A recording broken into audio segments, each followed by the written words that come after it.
for Heidel, please. Go ahead. Hey, thanks for taking my call. My question. Just talk about your about today, and what is the last 4 years you've been at Clemson. Is there anything you're going to remember besides going to these big bowl games and playing for national championships? I'm definitely gonna remember just the time in the locker room, my brothers, just being here every day in this facility, man. Just you don't really realize how much you miss it till back here, and man, like realizing that I'm not gonna be here anymore. Just kind of crazy, mind blowing. So just the moments that I made here that I cherish, and just the brothers I made along the way, and the friendships and everything, it's gonna last a lifetime. I'm definitely gonna miss that the most. And if I could follow up real quick, what running back did you grow up watching as a kid growing up? Uh, Growing up, I really didn't watch much football until I got into my high school, like high school junior year. That's when Cam Newton came around. So the first guy I really watched was Cam Newton. He was a running back at Auburn, just the way that he did it. And Micah Dyer, Micah Dyer with him, and they were just really great, a great tandem. So you can see I watched Micah Dyer just kill teams back in Auburn. So I mean, I kind of started watching football, paying attention when I started getting recruited, and realized, dang, I could have a future in this. Thanks, Travis. Next, we'll go to Darren Urban from azcardinals.com. Hey, Travis. I'm curious. You were on the radio recently, or on a broadcast where you said that the Cardinals would be your dream pick, and I'm wondering why you chose the Cardinals and what is it about them that really attracts you?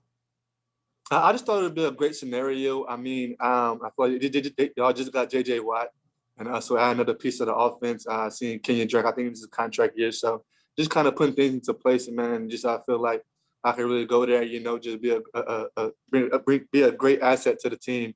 So just putting things in perspective. I mean, if it happens, it happens, but if it don't, it don't. Thanks. Next, we'll go to Mookie Hawkins.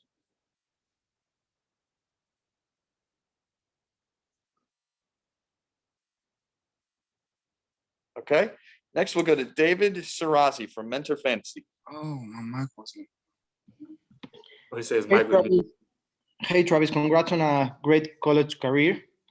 We know what can you do on the field, but what can you offer off the field that can be key in any team? I mean, I'm a guy you don't have to worry about no distractions, no extra added things off the field. So, I mean, you get a consistent guy, a great guy who's going to work hard on and off the field, not going to bring any trouble to the team, no negative media to the team, things of that sort. So, you get a great guy who's going to work hard and won't cause any distractions to the team. Thank you very much. We'll go back to Mookie Hawkins. Go ahead, Mookie. Travis Mookie Hawkins, Waffle Sports 1080. Sorry about the unmuted mic. But what have Isaiah Simmons and Clyde Hilaire-Edwards taught you about the NFL to get you prepared to this point? I mean, right now, they just want me to enjoy the process. Told me to enjoy the process. Don't take anything for granted. Just take it day by day. And I really just hone in on my craft and really just take advantage of each and every opportunity that I have. Absolutely. And, with that being said, what makes you the best running back in this draft, and have the Buffalo Bills contacted you? Makes me the best back in the draft is my ability to do more with less. Being an all-around guy, being a guy who's going to be out there each and every down. And yes, the Bills have contacted me. Absolutely, man. Hey, congrats on your journey, man. Appreciate you. Let's go to Dante Lasting from BuffaloBills.com. Hey, Travis. Hope you're doing well. In a lot of early mock drafts, experts and analysts have you being selected by the Bills with the 30th pick. What are your thoughts about Buffalo, and have any former Clemson football players like C.J. Spiller or J.P. Lossman talked to you about Buffalo? Well, we really haven't had those conversations. I've been down in Western Florida, but I mean, if I end up in Buffalo, I mean, I'll be very grateful, very honored to be able to play for the Bills. I mean, following the past year, a really great team, great quarterback, just great system. So, I mean, I feel like I can go in there and just be a great asset to the team. And, man, wherever I get dropped, I'm just forever grateful and just ready to go out there and just give it all for my team. Thank you. Congrats on a great college career. Yes, sir. Thank you. Next, we'll go over to Pranav. Pranav, go ahead. Travis, thanks for doing this. Also, Trevor Lawrence was your quarterback at Clemson for most of your time there. So what is something that he did that helped you out in terms of working out and practicing and just in game?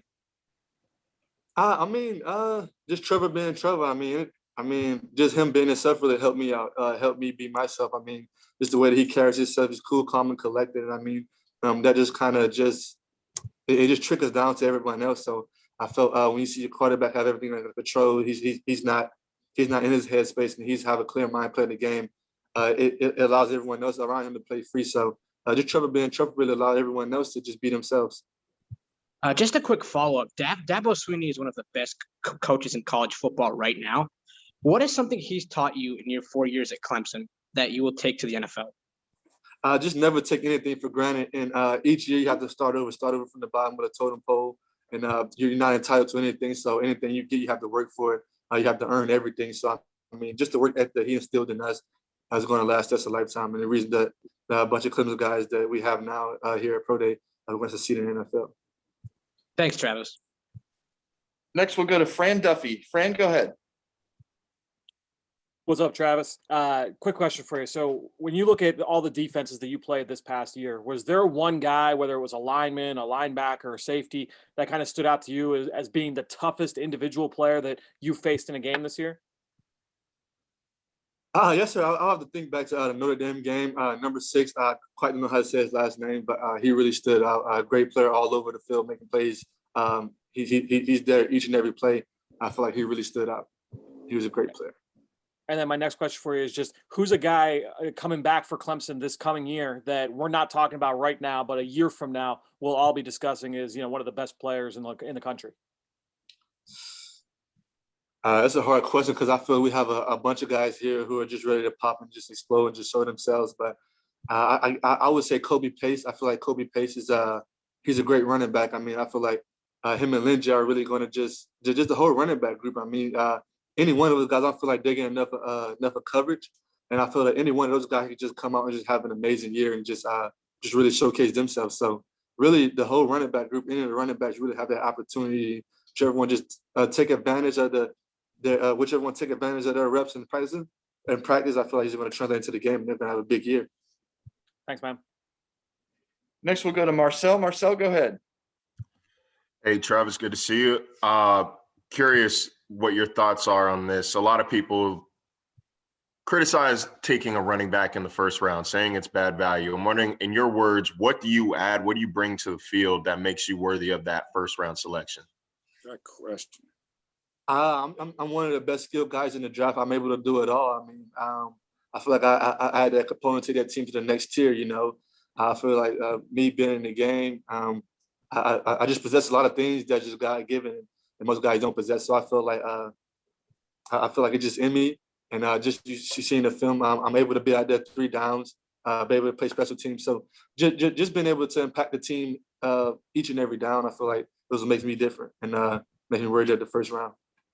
And just to follow up on that, your improvement as a receiver over the past 3 years, do you think you've shown enough on tape to be able to, play some slot receiver at the next level or just be used in a variety of ways in any offense you're in? Yes, sir. Most definitely. We're only going to continue to get better each and every day. We're going to grind and just keep doing those things to keep getting better. So I feel I definitely could be put in those situations and thrive. Gotcha. Thanks, Travis. Next, we're going to go to Joey Knight with the Tampa Bay Times. Travis, you've obviously evolved into an outstanding pass catcher out of the backfield. How good were you at that or not so good at that when you first arrived at Clemson? And did Jeff Scott have anything to do with your progress in that area? Coming here in high school from a wing T, I probably had 16 targets my whole career in high school. So coming here was just really different. I had to really just really change my whole game.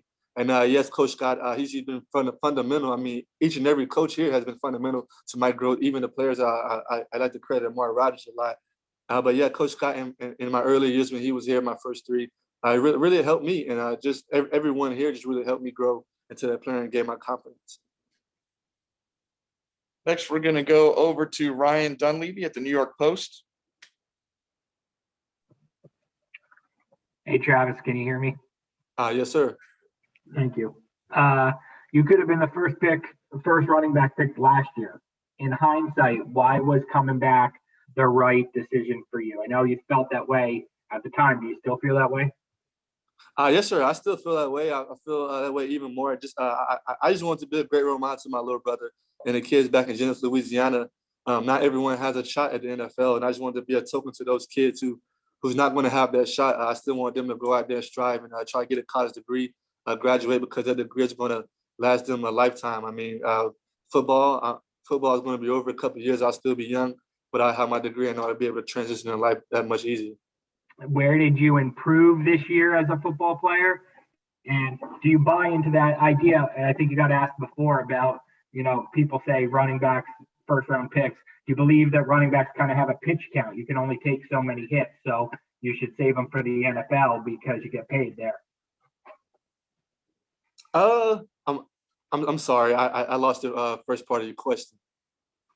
I said, where did you improve? The first part was, where did you improve this year by coming back? And the second part was, Yes, sir. do you believe, running backs only have so many hits they can take? For coming back, I really improved on a lot of things, becoming a more vocal leader, maturity standpoint. Just all those things to improve my game all around. Just making myself a more complete back and just putting those things on tape for teams to see. And no, I do not buy into that lie. I feel like best players should be picked where they are. But I mean, at the end of the day, it is what it is, and I really can't focus on that. I just have to go out there and just prove myself worthy.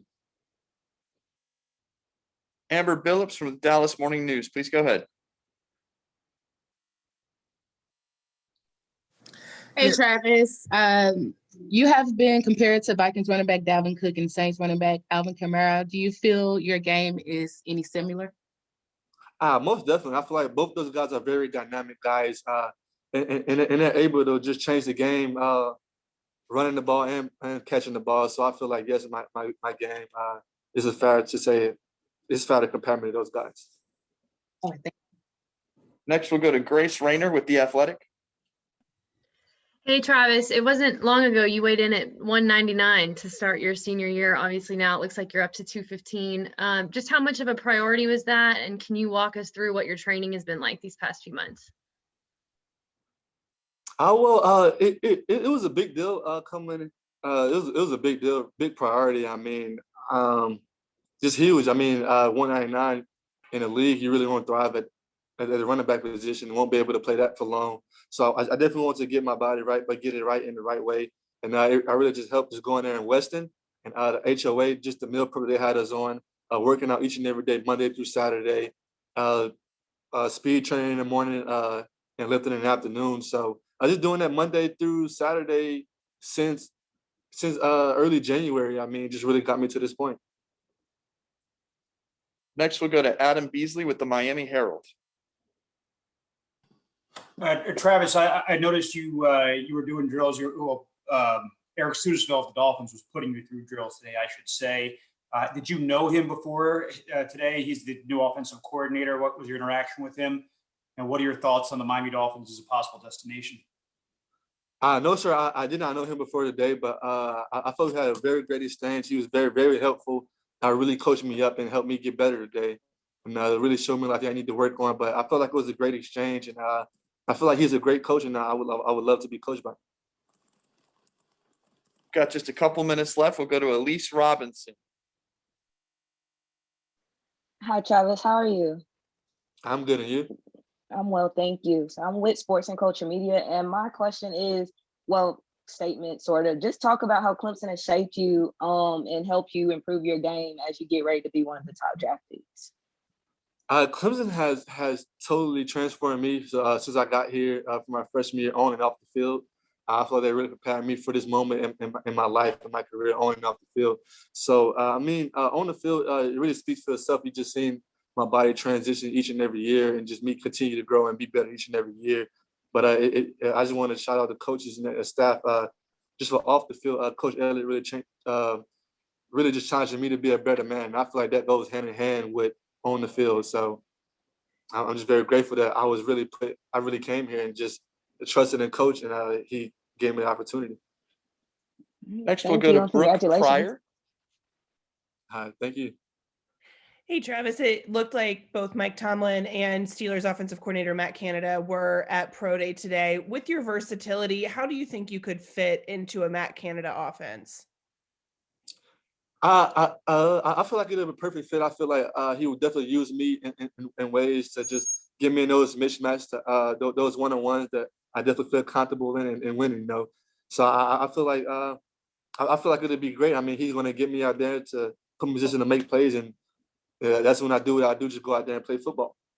And have you had any conversations with the Steelers, with Mike Tomlin, Matt Canada, or plan to? No, yes, ma'am. I had Zoom meetings with both. Thanks. Okay, time for two more. We're going to go to Tyler Jeffries from Overtime Fantasy and Amos from WWL Radio. Tyler, go ahead. Hey, Travis, how are you doing today? I'm doing great, and you? I'm doing great. Hey, I just want to know, what does it mean to you to be an inspiration to those little boys back home in Louisiana? And also, what goes through your mind after making an instant highlight reel play like your insane hurdle in the Miami game because of how explosive of a player you are? I know it is really great, and I just really want to thrive to continue to be a better role model, and it just really helps me be a better person at the end of the day. Just always conscious of what I'm doing and just living in the right way. And after making the highlight reel, I mean, it really don't hit you until a couple of weeks later. I mean, when you're just so in the moment, you're just doing it, and you really not even thinking about it. So after you're able to look back on it, you're like, dang, man, I really did do that. So Hey, congratulations on the next level from the guys at Overtime Fantasy. We can't wait to see where your journey continues. Yes, sir. Amos, go ahead, please. Yeah, no, you mentioned Jennings, Louisiana. How much of the people from there, whether it's your family or just anybody, been in your ear about like asking you about the Saints? I figure that's probably a question you get a lot from them. No, my grandpa, honestly, he's been a huge Saints fan forever and ever. And man, every time I go home, he's talking about he see me, he just vision seeing me with the Saints. Have you heard from the Saints? What's the answer you give them? No, yes, sir. I heard from the Saints had Zoom meetings, and I'm just grateful wherever I go. Honestly, man, at this point, I'm just excited to see where I go. I really don't care where I go. I'm just ready to go out there and just give my all. Appreciate it. Okay, with that, that'll conclude